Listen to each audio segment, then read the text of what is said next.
When there is an air emergency, your basic problem is to get down to Earth safely. But if you happen to be over hostile territory, you also have another problem, that of evading capture. Apart from the natural desire to get back home, the code of conduct requires you to make every possible effort to avoid capture and return to your unit. The means you will use to evade capture will depend largely on circumstances. But whatever means and actions you employ, you're going to have to rely heavily on camouflage. Camouflage is any measure or actions taken to mislead or deceive the enemy and make it possible to evade without being seen. You couldn't do anything to camouflage yourself as you came down, but you should have been thinking about it and looking for the kind of terrain and conditions that can give you the best chance to escape detection. You need to avoid populated areas or those that show signs of habitation. Generally, the more people around, the easier it is to be detected. You should have been looking for a place to hide as close as possible to where you land. Once you're on the ground, your primary concern is to get out of sight as quickly as possible, taking your equipment with you. This means out of sight from the air as well as from the ground. There are two types of observation you must guard against. One is being seen directly, or leaving visible evidence of your presence. The other is being spotted indirectly by animals or by detection devices. What you do once you're out of sight, of course, will depend on the circumstances. But if you have the time, you should begin by carefully selecting the equipment you want to take with you. Your parachute is definitely worth taking if you can, because you'll find many uses for it. The items in your survival kit will also be useful. What you can't or don't want to take, you must bury or hide. And here is where the camouflage begins. If you do any digging, the ground should be left the way it was, and any other evidence that you were there should be obliterated. Once you've taken care of these important details, your next job is to camouflage yourself and your equipment.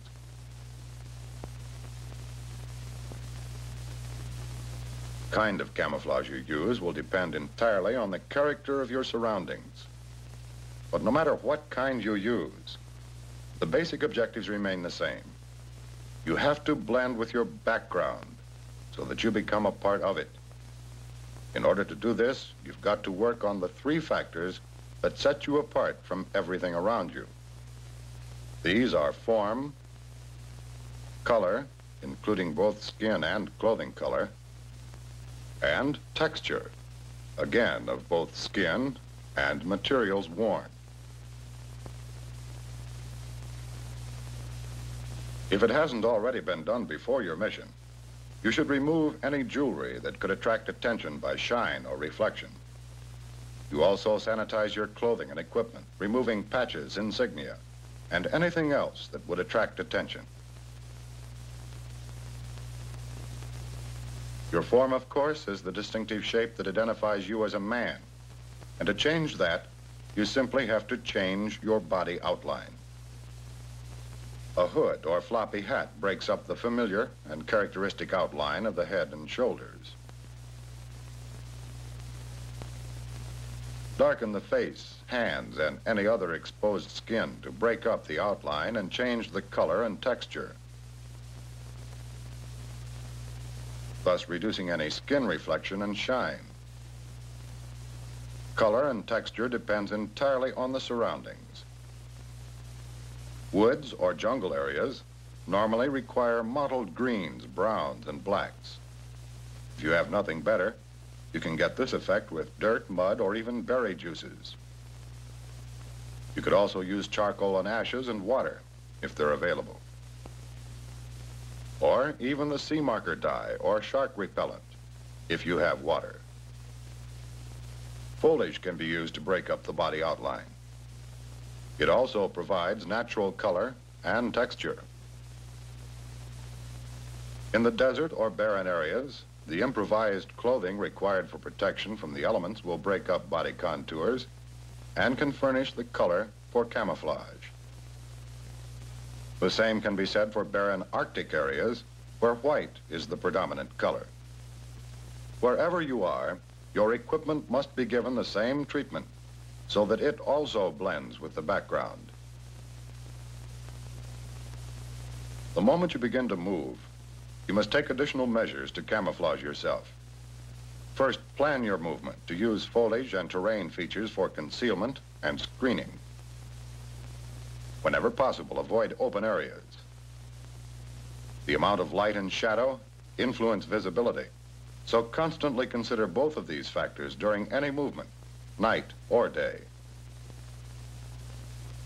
Moving without background or against a skyline presents the danger of a silhouette.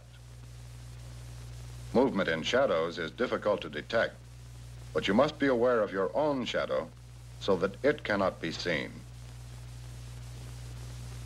Since the background may change, for example, from barren Arctic to timbered terrain, you must be prepared to change color and texture to match. When a shelter is necessary, it too must be carefully camouflaged, and the same principles apply. First, the location must be carefully selected. It should be an area that the enemy would be least likely to search and lends itself to concealment. The shelter should be secluded, away from roads or trails. A natural shelter should be used if possible, because it lends itself to concealment with a minimum of preparation. Whatever is used to make the shelter must be arranged carefully so that nothing looks disturbed or out of place. Not only must you match the surrounding grass or foliage, but the correct side of the vegetation must be exposed. If grass or foliage is used, it has to be changed when it begins to show signs of wilting. Any evidence of cut foliage or grass should be hidden. Freshly cut stumps and fresh earth also have to be concealed.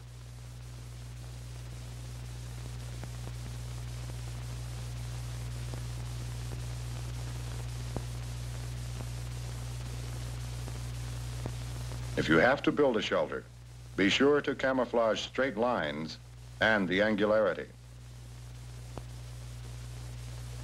In different areas, you'll use different materials. In wooded or jungle areas, you can use grass, branches, brush, or leaves. But in barren areas, you'll probably have to rely on the terrain, using brush, stones, and earth. Your parachute is particularly valuable in the desert where you generally have fewer materials available. The brown or beige section of the parachute may blend well with the surroundings, and even other parts of the parachute can be used if covered with sand. In snow-covered areas, you have to take particular care not to leave tracks that can easily be seen and that would give away the location of your shelter. You'll generally use snow to build or dig a shelter. However, the white sections of your parachute can be used. Bad weather can be very helpful in hiding evidence of presence as well as discouraging or reducing search activities. Natural cave-like shelters can also be used wherever they are found, but they must be carefully selected. Obvious natural shelters near inhabited areas are dangerous because searchers normally check them first. When natural shelters are used, all openings should be carefully hidden to avoid deep shadows which will attract attention. Fires in enemy territory are dangerous, and before using one, a number of factors must be considered. The proximity or suspected proximity of the enemy, the time of day, the weather, the type of available fuels, and finally, the purpose or need for the fire. Because they can be seen both directly and by reflection, and smelled as well, fires should never be used unless there is a vital need. And when they are necessary, keep them small and carefully concealed underground if possible. Only dry, hard woods or other materials that produce a minimum of smoke should be burned. When possible, trees or overhanging branches should be used to help dissipate any smoke. The best time for a fire is early in the morning at first dawn, or in the evening at dusk when ground haze or fog will help conceal any smoke.